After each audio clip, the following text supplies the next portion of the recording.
just need to sort of pick up on what has been happening over the last few days. One dead, rail and ferry services badly hit, and hundreds of thousands of people left without power. I am, of course, talking about Storm Éowyn, which hit UK and Ireland. 1,000 flights cancelled amid danger to life. Rail and ferry services cancelled on Friday. And this poor man died after a tree fell onto his car in County Donegal, according to the police. But we've got further storms on the way. A lot of people perhaps looking into this as to why and how it happened. Joe Wheeler, meteorologist, joins me now. Joe, very good morning to you. Good morning. Very often people talk about these things, and within a nanosecond, particularly if it's on the BBC, they'll be connecting this to climate change. Is there any connection to this storm and climate change? Well, the weather is one of those things that happens by ripple effect, if you like, and we had this polar spill over the States. Now, any time that you get a temperature differential in the States, that strengthens the jet stream. So we ended up with, well, it was snow in Florida, wasn't it? You know, a state that's got no snow ploughs, no preparation for snow whatsoever, but these cold temperatures and the snow came there. And then we got this very, very strong jet stream, and it was really a low pressure system caught under that, which was then spun round. You know when you go to the fairground and that chap whirls the Wurlitzers? It's a bit like that. So this storm was spat out very close to Ireland with an intense low pressure drop. Now we call explosive cyclogenesis when a storm system drops 24 millibars in 24 hours. This one dropped 60. So you can imagine the tightening of the gradient, the very strong winds. There was potentially a sting jet as well. Measured over Ireland, 114.9 miles per hour. Other stations also recorded very high winds, but I have to say many of them broke. So in fact, if the winds got stronger than that, we don't know about it at the moment.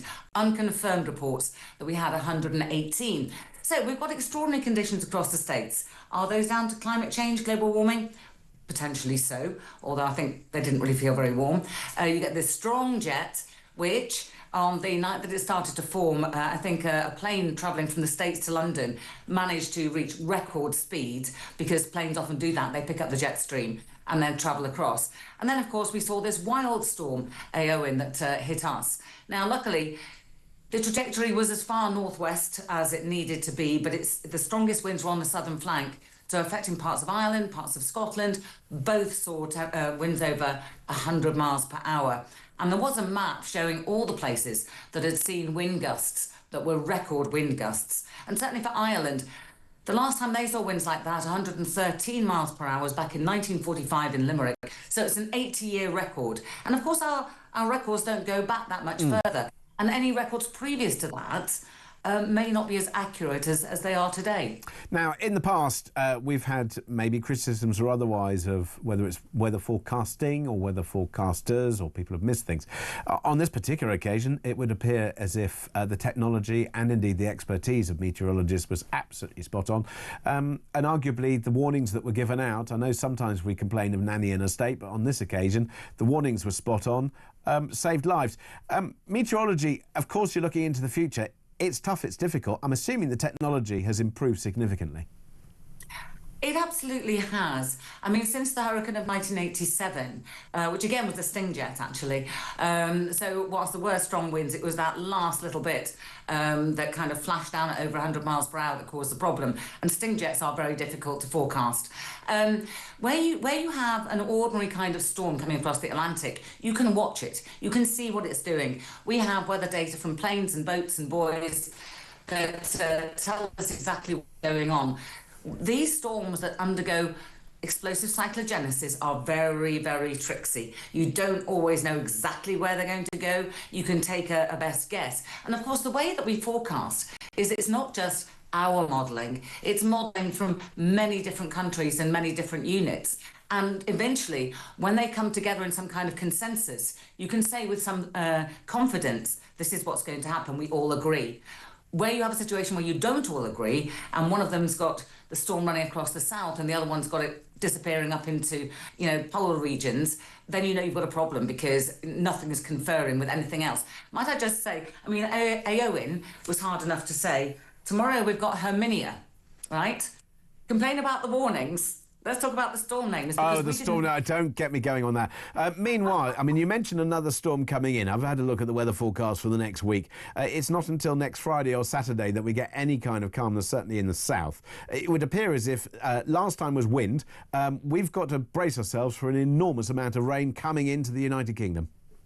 It's looking pretty wet and it's looking pretty windy. I mean, an awful lot of the impact is going to be literally in the Atlantic. It's going to be offshore, well, we hope, you know, if it doesn't change trajectory. But the trouble is, this is like a double tap, isn't it? Because we saw these incredible winds. We saw so many trees uprooted. We saw a couple of tornadoes. You know, we saw massive travel disruption. And now we're going to see these strong winds coming back, maybe not as strong as Éowyn, you know, no way that strong. There are yellow warnings out for wind now, but, you know, that's against the reds that we saw yesterday. And yes, there's further rain coming in. State of the ground at the moment, I wouldn't have thought it's too saturated. Certainly the weather's looking unsettled over the next few days, you're right. And that's very common. You know, once you get into this situation of, you know, sort of like Atlantic rain showers, you know, further Atlantic rain, wet and windy. And then we get high pressure building. Now, you see this high pressure that builds towards the end of the month. Again, quite interesting because it's a very high pressure. The pressure is very high, even for high pressure, particularly at this time of year. And the centre of it moves. Now, of course, the winds go clockwise around high pressure. And so if it's out to the east of the UK, it's likely to feed in very cold air from Siberia. Think Beast from the East back in 2018. Yeah. If it stays to the west of the country, it's likely to be bringing a north-northwesterly. That's cold. If it's bringing in something from the near continent, there's a lot of cloud around, it's going to feed cloud in. So whilst when things become settled, they're not necessarily going to be changeable as well. Right. OK. There's always weather, and the more weather that's on the way keeps people like you and perhaps me busy. Jo Wheeler, meteorologist, thank you very much indeed.